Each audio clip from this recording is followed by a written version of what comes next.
Good morning. I have a pretty short video for you today.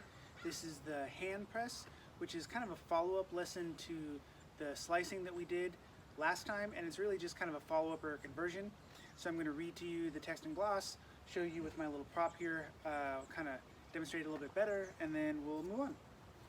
Here note the text and gloss regarding the conversion of the slice. Turn your slice, press the hands to flats. So there's not a lot in the Zettel, but Ringeck gives us a very super clear explanation. This is when you come to him in the running in with the lower slice below into his arm so that your point goes out against his right side. Press firmly upward with the slice, and with the press, jump with the left foot onto his right side and turn your sword with the long edge above over his arms so that your point goes out against his left side, and press his arms from you with it. In this way, you have converted the lower slice to the upper. Perform this to both sides. So there's a couple things that I think are very helpful. When we're talking about a lower and an upper slice, all we're talking about is under the arms being the lower and then over the arms of the opponent being the upper.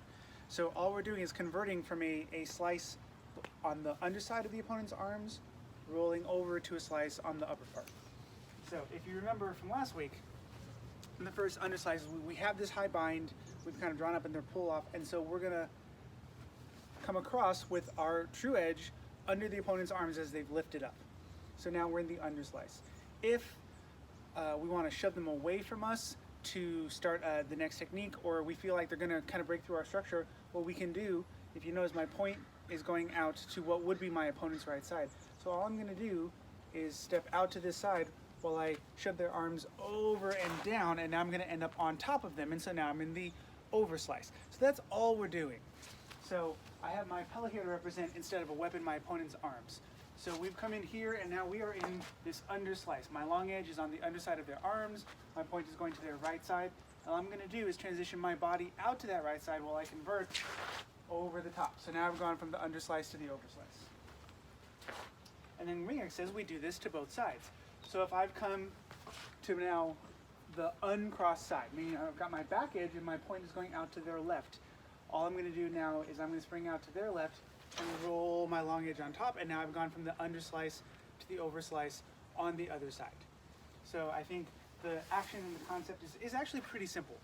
So if your structure is failing you and you're concerned that they're going to collapse down and hit us anyway, or we've stopped them and now we want to push them off so that we end up on top of their arms and we want to throw a follow-up cut or something like that, you could absolutely do that. And that's really all we're doing. So this is a follow-up from the slicing actions that we saw in the previous lesson, the previous video, into the next thing. It's not the only follow-up you could do from the underslice, but it's a pretty good one to work on.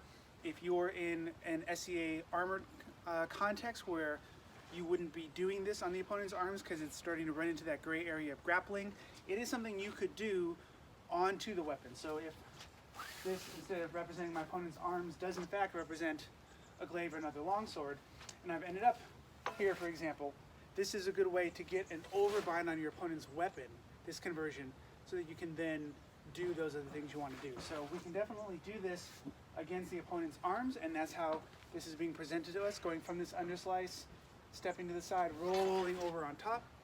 But if you end up in that type of a bind, which is not the strongest, so we probably do want to convert to that overbind, you can do that against a weapon, and in the SCA context, you'd be doing that against a longsword or a pole weapon. So very simple and quick video today.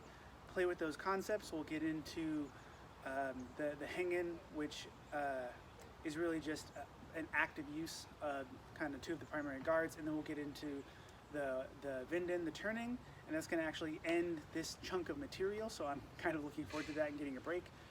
Play with the conversion, and I will see you guys next week.